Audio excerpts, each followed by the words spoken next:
ფილოთეოს მონასტერში მამა ეფრემს აღსარება ჩავაბარე და მან ჩემზე დიდი შთაბეჭდილება მოახდინა. მე განუწყვეტლივ მამა ეფრემს უყურებდი, რომელიც მიუხედავად იმისა, რომ პირველად ნახე, ძალიან შემიყვარდა. გულში ჩამიკრა, მომეფერა. ჩემო შვილიკო, საიდან ხარო? მასაც მოუყევი ჩემი ამბები.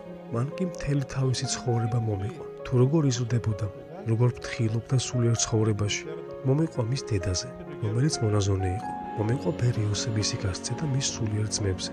მამა ხარალამპეზე, ბერ იოსებ კვიპროსელზე. ამ მონასტერში ერთმა რამემ გამაუცა. ვისაც კი რამეს ვეკითხებოდით, ყველა ლოცვით პასუხობდა. ვეკითხებოდით, მამაო, რომელ საათზეა მწუხრი? ისინი კი უფალო იესო ქრისტე შემიწყალე მე, უფალო იესო ქრისტე შემიწყალე მე. 5 საათზე, შემდეგ კვლავ უფალო იესო ქრისტე შემიწყალე მე, უფალო იესო ქრისტე შემიწყალე მე. არავინ არ გვესაუბრებოდა. ყველგან მხოლოდ ლოცვა ისმოდა.